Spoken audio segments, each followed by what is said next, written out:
Good morning, everybody. It's time for some guitar. Let me go post our link over onto the website. Be patient. Link, copy the clipboard. Hit that button. Today, one, you should go to our website, denverguitarorchestra.com. And from there, you'll find our daily sheet music, the daily schedule, a multi-book learn how to play fingerstyle program, and plenty to keep you busy. Today we're playing Segovia patterns to warm up, of course. Brother John, Drunken Sailor, and Jeanie with light brown hair. So we'll give all those a shot. Drunken Sailor is actually pretty important for learning a little bit of music theory. And so there's that. Brother John, Drunken Sailor, Jeanie with light brown hair. All right, so let's make sure the link is working. And it is. So there's that. And then let's come back over here and let's put this on Twitter. HTT, oops, capitals. denverguitarorchestra.com. Okay, and I'll post that with the photo, which I get right here. And then I hit tweet. And then we can get rid of Twitter. And we're ready to roll. So we'll be starting here in just a minute or two. Today, I already told you what we're playing, so let me get out of my gadget here and make sure the foot pedal is plugged in. It is. And let's see. So we go over here to guitar. I was so going to get. Good morning, Pauline. Sound and lighting is okay. Bright and sunny, 55 degrees out in Northern California. Sounds positively delightful. We are headed the opposite direction. We're supposed to get a little rain and snow today. Very cloudy here today. I think it's only about 35 degrees out there. Not very nice day here in Denver. But we'll take it. I don't like to. I've learned in seeing how different people come through and telling me what the weather's like in their neighborhood. I'm like, you should probably just not complain. It is pretty crazy. Let's see. I want to see if I can. Can I rename this? I wonder if I can put the 0 in front of this. Let's see. Back. And 0. Okay. I think that solved the problem I've been dealing with all week. Good morning, Elizabeth. It's starting to flake and starting to snow up there just a little bit already. Yeah. Denver and Colorado. Here we go one more time. We all complain about it, but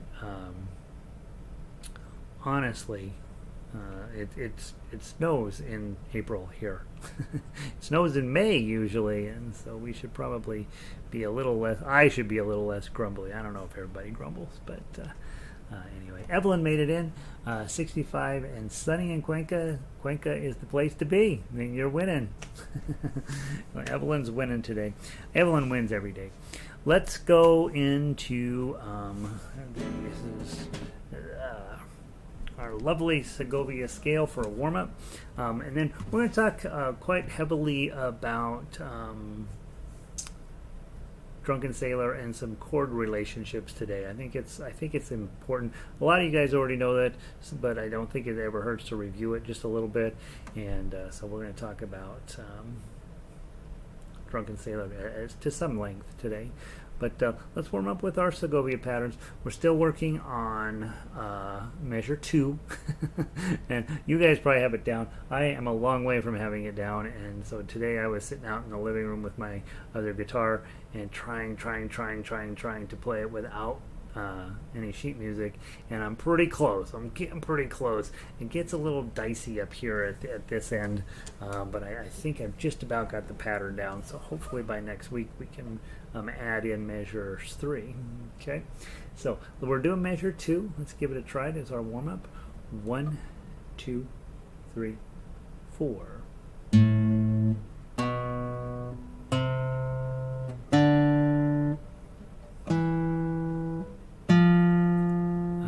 that's where my mistake is. Oh, that's where it is. I keep hearing that note going, that can't be right. From the top, 1, 2, 3, 4.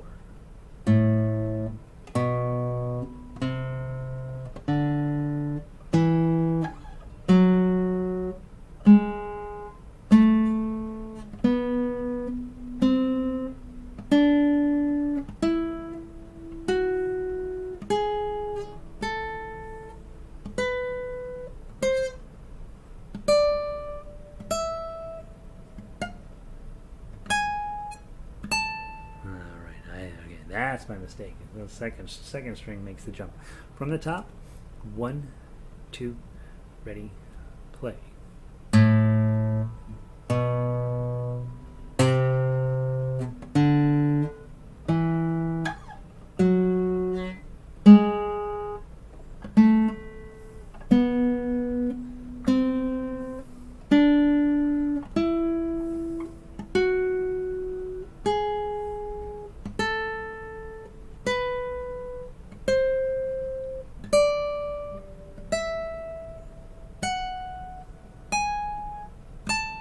Yay, that's it. Okay, it's the second string that makes the jump. Very good. The problem with minor scales, they don't sound right. You know, they sound kind of scary and weird and a little bit off. And so a lot of times when I'm playing a minor scale, I'm like, well, that doesn't sound like the right note, but it's a minor scale. It must be pretty close. Frere Jacques. Have your E chords. 3 strings up, first fret. 5 strings up, second fret. 4 strings up, second fret. Index, middle, and ring. Okay. If you're new, thumb down. 4 beats. If you've been around a while, do something a little more creative. 1, 2, ready, play. Are you sleeping? Are you sleeping, brother John? Brother John. Morning bells are ringing. Morning bells are ringing. Ding dang dong. Ding dang dong again. Are you sleeping? Are you sleeping, brother John? Brother John. Morning bells are ringing. Morning bells are ringing. Ding dang dong. Ding dang dong. Okay, there we go. There's your E chord. Memorize. Memorize. Memorize. Memorize. Remember back when you were learning guitar and you had to memorize that and you're like, I can't remember it. All right, next is, let's play the melody. I gotta put on my little thing here. Slides better on your guitar. And then I notice when I have a short sleeve shirt on and my skin is sitting on the guitar, I start thinking, I'm going to ruin the finish on this. Now, this guitar is a nice guitar, but it's not that nice. I should not be thinking about, oh, I'm worried about the finish on my guitar. All right. Frere Jacques from the top. Melody-wise, please. 1, 2, ready, play. 0, 2, 4, 0, 2, 4, 0, 4, 5, 7, 4, 5, 7, 7, 9, 7, 5, 4, 0, 7, 9, 7, 5, 4, 0. First string, second string, first string, first string, second string, first string. Okay, and those of you guys who've been around a while, I would be thinking of that as, if you think back on when you started playing, that at this point in your career probably doesn't seem like it's that big of a deal. But the fascinating thing that I know for sure is 90% of guitar players never do anything like that. And so it is a big deal to them because they literally have never got the guitar to sing for them. And that's the only way to do it, is to go one note at a time. And that's where we start. Guys, tough acts if you're book 2 and above. 1, 2, ready, play.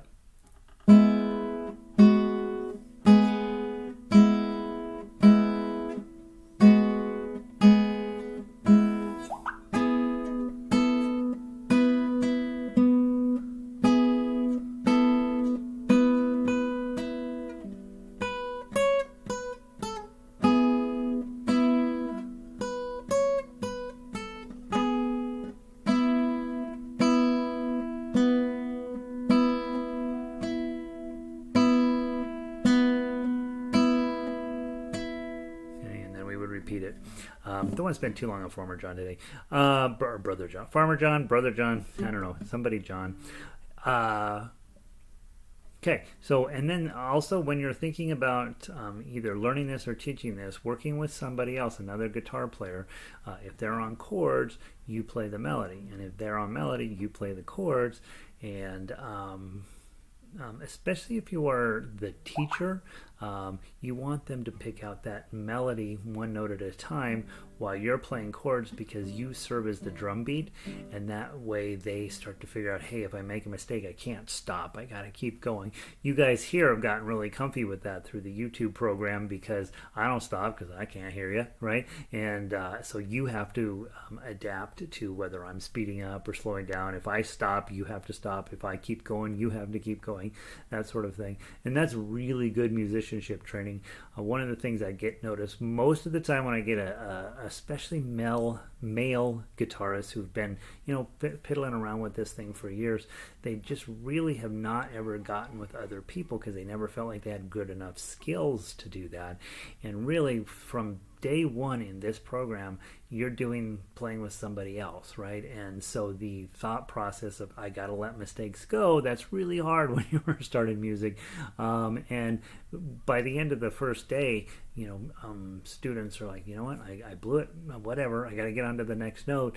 And if you can get them past that one thing, I think you do your student a huge favor. I also think when I started and I was in piano, and I was, on piano you just play by yourself a lot, I would stop and fix my mistakes, and I developed some extraordinarily poor practice habits because of that. So again, anytime you get a chance to start somebody on guitar, don't be shy, man. Jump in there and play the opposite of whatever part they're playing, and it'll make them sound good and make them learn something too. Hey Warren, welcome in. Let's see, Warren gets up at a crazy early hour to join us. So delighted to have you, Warren. All right, there's Brother John. Let's go take a look at Drunken Sailor. Much more fun piece of music.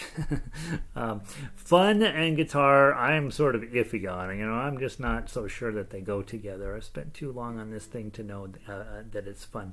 I want to go directly over to page 2, which is...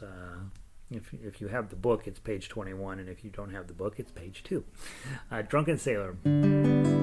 Now, with this song, you have, yes, we can play the melody, yes, we can play the tough guitar, but that's probably not the best way to play this song. This is a fun song, right? It's supposed to be loud and silly.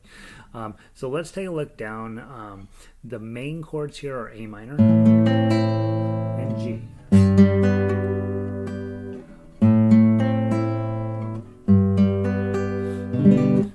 One thing that you will have to do as a guitarist if you spend any time with other people is get comfy playing from chords and lyric pages that ukulele players spend their lives with these things. Guitar players do to some extent, a little bit more than they probably should, but it definitely is a way of playing that you should feel comfortable with, because it's going to come up. What you want to do, you take a look at this, you know the tune, right? If you don't know the tune, you hope somebody in the group knows how to sing the song, and then you just follow along.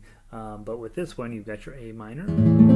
What shall we do with the drunken sailor? And then what shall we do with the drunken sailor? And getting from A minor, if I remember right, this is the only minor song in book 2. To G, you got to move everything, and then you got to get all the way back. So in this case, I am definitely leading with my index finger, going from here to here. If I can get my index finger in the right place, the other fingers will learn to obey. So I'm just spending a little time working on that. Okay. And then we go. What shall we do with the drunken sailor? What shall we do with the drunken sailor? What shall we do with the drunken sailor? Lie in the moment. Hooray, and up she rises. Hooray, and up she rises. Hooray, and up she rises. Early in the morning. Now, it's all spelled out for you. I put in the chords exactly where they go. I do it a little bit differently than is commonly done on the internet. In the internet, they usually put the chords up above the lyric line. That has good effects and bad effects. The good effect is it kind of stretches out the words so they're a little easier to read. The bad effect is after you copy and paste and copy and paste and copy and paste, the chord sometimes doesn't line up with the word anymore. And if you put it in line like this, no matter how many times you copy and paste it, it's always going to be in the right spot. And then I put them in round brackets, so it's pretty clear. The good news is that that's going to make you sound pretty good when you're a newer player. If the chords are simple enough, right? That's a good chord, not too hard. G chord we are learned at the end of book 1. So, but when you get a B flat minor and its companion, then things might not be quite B flat minor and a G sharp, right, or an A flat. Then you're like, I don't know what those chords are, and you got to go make sure, if you haven't done so already, that you put a guitar chord finder on your phone, or if you're not a phone person, which we still run into people who are like, I'm resisting, I'm keeping the phone attached to the wall, by God. But if you're that person, then you got to carry around your chord chart with you, and that's a whole thing we used to have to do, is carry around this book called the Ultimate Guitar Chord Finder. It had 40,000 chords in there, of which you were going to use about 40, and the other 39,900 and whatever you were never going to need, but we carried that chart around anyway. These days it's all on the app. Make sure you find an app that you like and use that one. I can't remember the one I like. The one I use I'm not necessarily delighted with, but on Android the one I use is called Smart Chord, and they update it a lot. I don't necessarily love it, but it is more or less helpful. Let's see. All right, so there's that.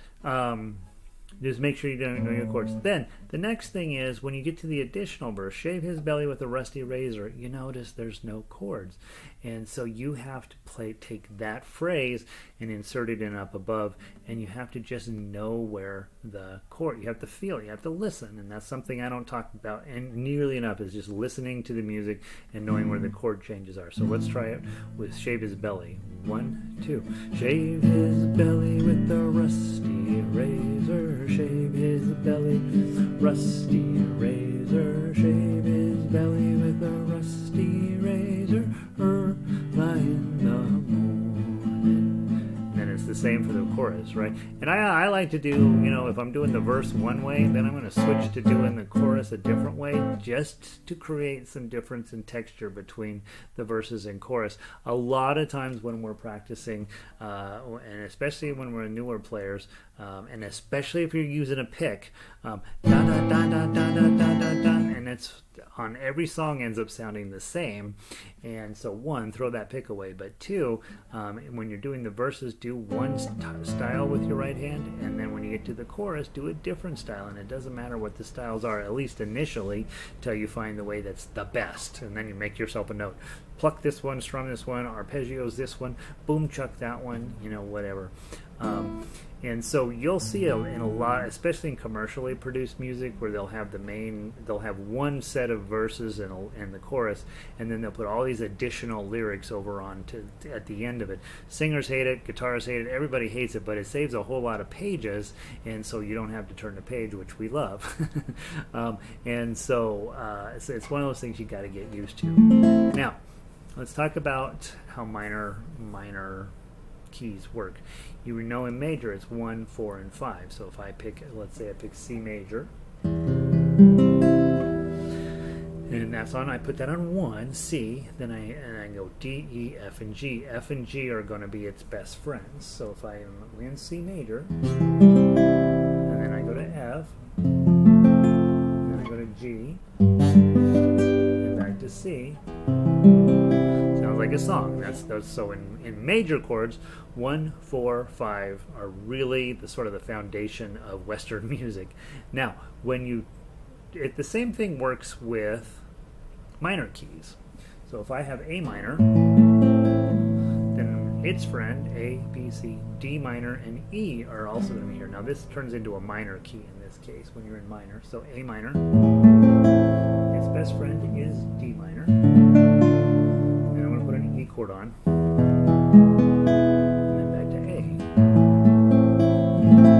Okay. And those of you guys that are doing the classical music stuff, you notice the first couple of songs that we work on, A minor, because you can go to D minor pretty easily, and E sounds really good, and it's not very far away, and back to A minor. Okay. So the 1-4-5 pattern also works with minor chords. The difference here is, you notice the G didn't even show up. A, B, C, D, E, F, G, right? It's all the way over on the 7. What's cool about minor keys is that you have your minor key on the 1, and you also have a minor chord on 1 and a minor chord on 4. But 5, 6, and 7 can all be major chords, which makes it a super powerful thing to write in music in, and why I'm always surprised how many people write in major keys when you have minor keys that have a whole lot of horsepower on them. So if you take A minor, you go to D minor, you go to E, go to F, go to G, and to A minor. So they all work. So you have, instead of really in major keys, you'll use the 6 minor quite a bit. So you have 4 chords that show up quite easily in major songs. In a minor song, you get 2 extras. So you get 1, 2, 3, 4. You get 5. I guess 1 extra. 5 chords that are going to work really slick. And in this case, this song is a perfect example. We're going to use the 7th on this one. So A minor to 7 and back. Okay. In jazz music, you'll actually see them listed as 1, 7, 1, 7, 1, 7, 1, 7. Thankfully, that only stuck in jazz. So the rest of us don't do that.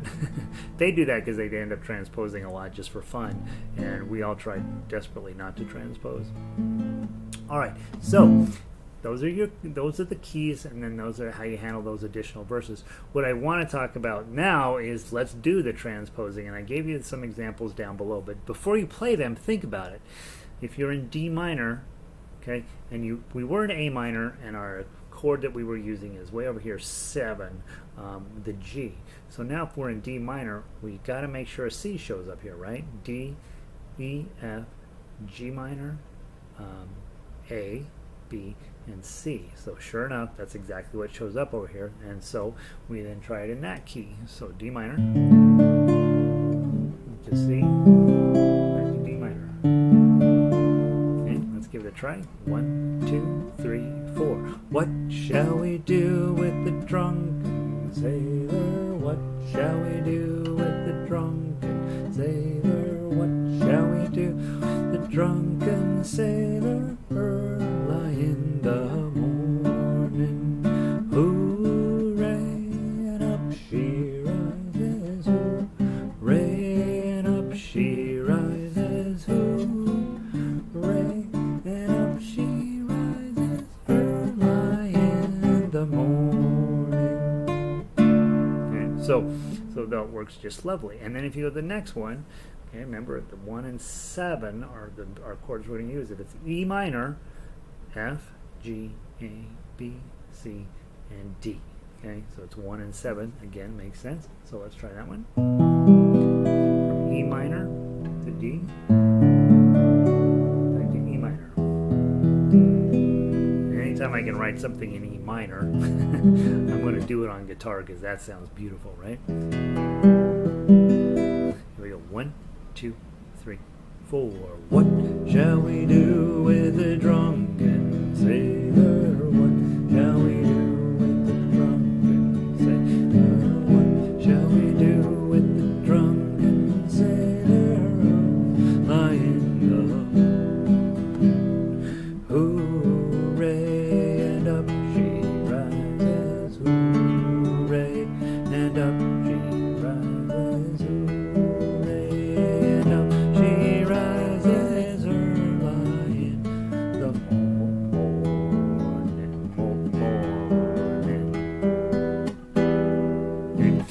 one's really deep. And I would say as you're messing around with keys, be thinking about which one fits your voice the best. A lot of times I have A minor and G on here because I can sing in this song key pretty well for this song, but I also on ukulele I'm able to sing it in D minor better, so I put that on here. What shall we do with the drunken sailor? What shall we do? So it's a little bit higher, not necessarily in my vocal range on this instrument. It's interesting how your vocal range will change from song to song and instrument to instrument. And then the E minor feels a little low to me. What shall we do with the drunken sailor? What shall we do? So there's that. Final thought on here, and this is for those of you guys who are really level 3 and above, is this bar chord business. So your first one, if I take a bar, put it on one, well, what I'm really starting off with is I'm going to take this A minor shape with my bar available and move it up 1. Okay, so now I'm playing either an A sharp minor or a B flat minor. Oh, Nancy's like, yep, that is helpful. Sometimes I teach it and I'm like, I think I'm just talking to myself. It's complicated stuff that we're working on this. Okay, next thing, thanks Nancy. Bar 1 on here, okay, with your A minor shape in front. Then bar 4, 1, 2, 3. Here's your 4, but instead of the shape on the lower strings, you got to move it up. So what you're really doing is your E chord. You're sliding it all the way up here to bar 4. Okay, and I purposely didn't put the names of the chords on here because it doesn't matter, right? You now know that if I'm in this arrangement where I'm playing 1 and 6, I can put a bar on 1 with the minor shape and a bar on 4 with the major shape, and I've got, all of a sudden I have the song comes together. Okay, so let's try it a little bit slower because the bars are hard to deal with. 1, 2, ready, play. What shall we do with the drunken sailor? Slide up. What shall we do with the drunken? Slide back. What shall we do with the drunken sailor? Early in the morning. Okay, hooray, and up she rises, hooray, and up she rises, hooray, and up she rises, early in the morning. Now, a lot more challenging, right? But now you have a program in place where it doesn't matter what the singer can do. You can match their tone easily, as long as you can do your bars. I like playing bars because you can turn them off when you need to. Might just lift up a little bit and the sound stops. What shall we do with the drunken sailor? What shall we do with the drunken sailor? What shall we do with the drunken sailor? Like the morning. Right, so you can do that. That's one of the reasons you use a bar, is to give yourself a lot more control over your overall sound. But now, once you figure out bar 1 and bar 4, bar 1 with the minor shape and bar 4 with the major shape work, you can then adjust it further down the neck if you needed to. So we could do minor shape on bar 2. What shall we do with that drunken sailor? Now instead of going, since we're on 2, instead of going to 4, we're going to just go up to 5. Major shape. What shall we do with the drunken sailor? Back to 2. What shall we do with the drunken sailor? Early in the morning. Okay, and when you're learning your bars, you may end up with this, right? You don't care about that because someday those go away. Okay, but really, really helpful. Okay, let's say we start on the 3rd fret. Same thing. Minor shape on the 3rd.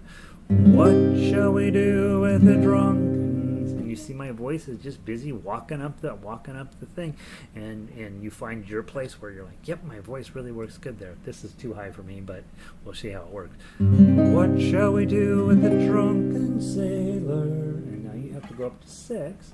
What shall we do with the drunken sailor?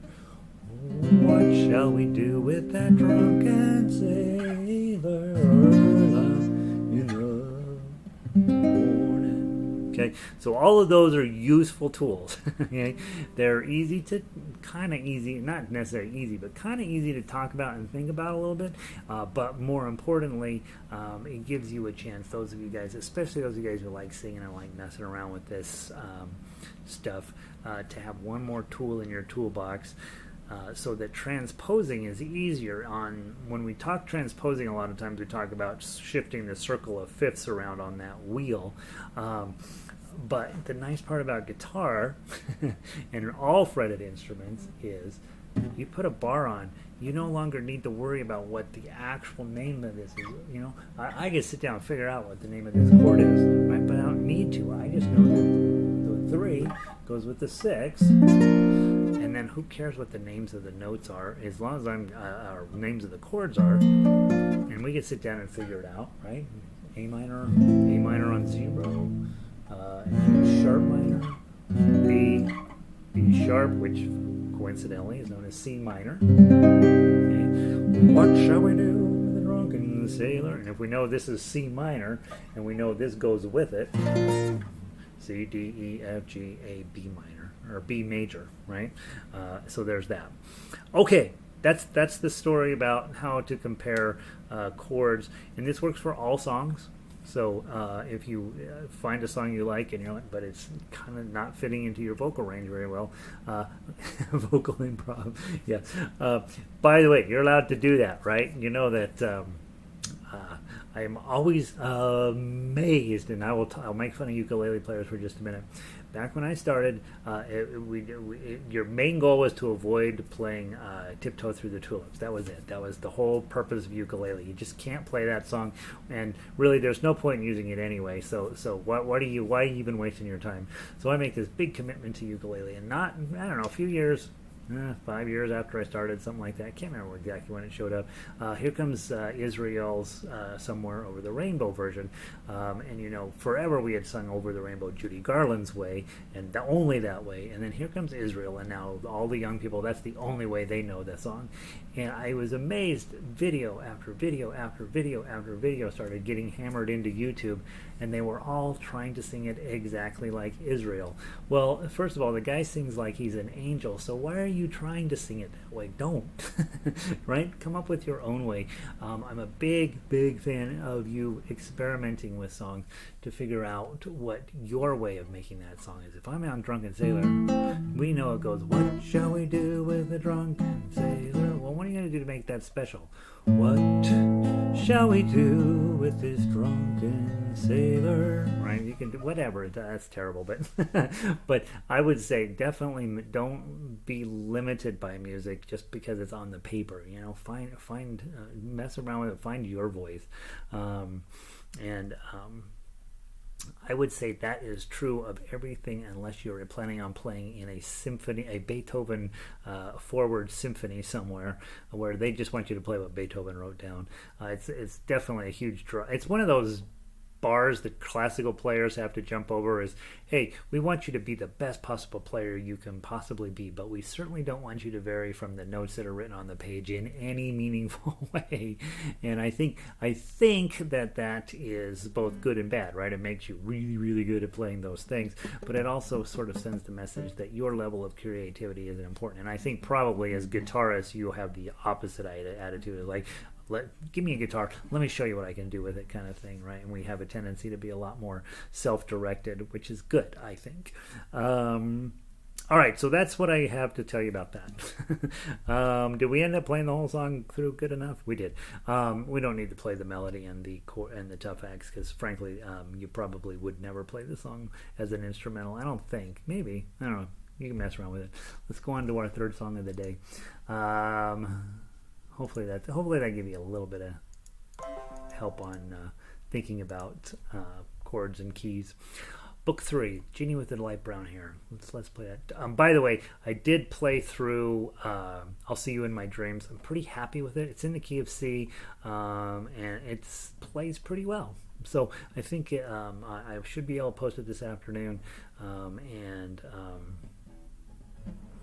Like I say, I've been playing through it a few times. I always like, especially the guitar stuff. I don't necessarily always dig into stuff quite as deeply with some of the other instruments, but with guitar, because it's hard to play, I like to make sure that it's as playable as possible. And I think, where is this song? What song am I'm looking Book 3, right? Why isn't it not showing up? Let me find it here. There it is. So anyway, it should be posted today. Also, I need to mention, since most of you are here today, that on Sunday I get my second vaccine, and I have talked to enough people to know there's a pretty good chance I will be unavailable to do anything on Monday. So I think what I'm going to do is just announce in advance that I'm going to cancel on Monday, and then I will, over the weekend, I'll post some songs for you guys. Post a list of songs I'd like you to work on for Tuesday. Additionally, with that, I may need to take Tuesday off. My websites are, ever since we switched to the business class, my websites are getting hammered by hackers, and they're not getting in as far as I can tell. Everything, I keep getting all these rejection notices and all this stuff. So the system is working correctly, but I want to take just a little bit of time to make sure and scrub any sort of personal information that I have on you guys out of those websites. I don't think I have anything on any of you guys in any websites other than possibly your email, and so I need to make sure where those show up in the website so that you will have some knowledge of that. And then I want to put in as many security features as possible to block those, and there's 2 or 3 that I have learned about that I could use that I'm not using currently. So I may very likely take Tuesday off as well, we'll see how Monday goes. If I feel good, I'm going to do the work then, but I may also, if I feel horrible on Monday, then I will have to take Tuesday to do that work. So just know there's a possibility Monday and Tuesday are going to be a little iffy, but I'll make sure you have plenty. Well, you already have a couple hundred pieces of sheet music. You should be fine, and all those notes. And all those notes on the page must be played perfect, right? Elizabeth is a longtime classical musician, and she knows, right? Those notes on the page, you want to play those exactly what's written. And not only that, those notes need to be shaped in this perfect and beautiful way. And you're supposed to have the whole thing memorized, right? All that is a barrier to the average guy getting involved, I think. Stay hydrated. Hopefully you'll only be tired one day. Yeah, that's what everybody's saying. Tylenol and Gatorade. So we've already got the Gatorade in the fridge. But Donna had her vaccine day before yesterday, and she was pretty blah yesterday. She wasn't sick or anything, but definitely run down. So I'm kind of anticipating a similar reaction. I'm pretty healthy. I usually don't react to this stuff with any degree of drama, but who knows, right? And so hopefully on Monday I can finish installing the rest of the security things I'm supposed to, and then we'll be back in business on Tuesday. But just know, I might miss Monday and Tuesday, and I'll keep you all posted with that via email and on the website, of course. So there's that. Let's play Jeanie with the light brown hair as our swan song today. With Jeanie with the light brown hair, 1854, pre-Civil War song. Stephen Foster was hugely popular back in the day. These days, there's of course a reanalysis of every musician and every artist and every person who lived in the past. And Stephen Foster, of course, very well, highly regarded songwriter of his day, is now, of course, regarded less favorably because of all of the work he did with minstrel shows and racial stereotypes and all that. So just be aware, while we all are playing his music, that it's not necessarily, we don't celebrate him in the same way as we used to. Music is still solid, music is still really good, surprisingly advanced for compared to other things that were going on with his music at the time, very much found the voice of the common person, and So a lot of the music that he writes, the music is really like lovely. The lyrics that he tends to write, at least on this piece of music, is fine. But often on many of his other songs, we've had to sanitize those and clean them up for a modern ear. And I don't think he's to the point where we don't need to study him anymore because of his involvement with minstrel shows. We do just need to know, hey, this is where these came from. Kind of a unpleasant legacy of the United States. Let's see. Chords. G chord. C chord. E minor. A7. And D. If I remember right, there's right toward the end of this, right in the middle, measure 12. Measure 12 is going to have a tendency to eat you up because you're going to go happy as the day. Happy as the daisies that dance on her way. So 1, at measure 11, you're having this rising action, so you want a lot of volume and a lot of excitement going on there. But don't get carried away with that. When you get to 12, you got to get this B minor on. Dance on her way. So you're at the high point of the song, but you can also slow it down there for a moment and just let that be a thing, right? And then you go on and it sort of repeats. So that would be my warning. Measure 11 and 12, you can get away from yourself, especially because measure 11 is relatively playable, and then you got that ugly B minor sitting there. And you guys have seen this in Tough Acts quite a bit. A lot of times when you're getting ready to do your B minor, a lot of times the melody's hanging out on this D note right here, and so it's not uncommon for me just to put the 3-4-4, just the A minor shape on the 3rd fret, and just play those. It simplifies your job a lot as a finger stylist. Sounds perfectly good. No, you don't get these other notes, but you also don't have to put your bar on.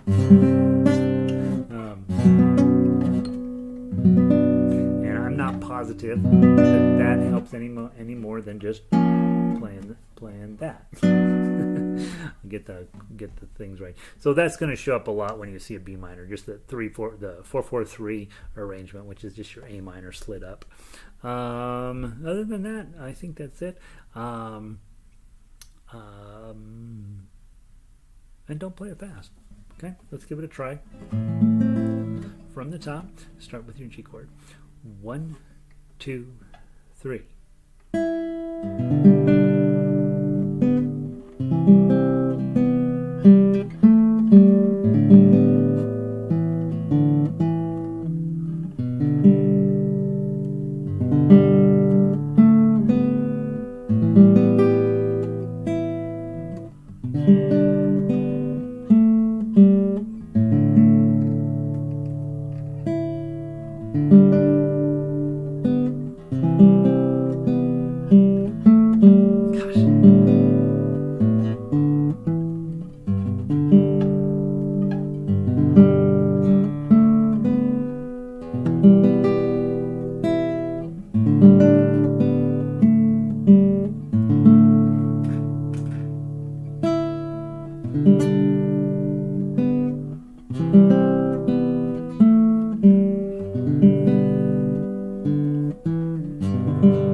back up to measure 5. Ready, play.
So this is definitely a piece that's in need of a refresh on the arrangement. I'm playing a lot of notes that are not written down, not well, by the way, but I do think we can get a lot fuller chords in there than I originally wrote this. Probably pulled this from a ukulele or baritone blank and just didn't add in the bass notes, and there's a ton in there that we could add in there just to get a little fuller feeling to it. So I'll probably be cleaning that up here soon, one of these days, and we'll have a little bit nicer version of it. It's a beautiful piece of music, really, really nice and surprising for 1854, I think. Not an expert on that music, but I certainly am surprised to see something like that floating around that early in time. Guys, that's enough for today. Tomorrow, let me grab that. Tomorrow you will have I'll See You in My Dreams, Go Tell Aunt Rhody, Brother John Again, and the Segovia Patterns. And then remember, Thursday night we will have a Beatles meeting, so that's going to be happening. And then on Friday I get a chance to play Jeanie with Light Brown Hair with a whole lot better effort than today. And yeah, there we go. So that's the plan. Hope you guys are having a great day, and I will see all y'all tomorrow or later on today. And thanks for being here. Hopefully everything's going well for you. And that's it. That's all I know. Have a great day.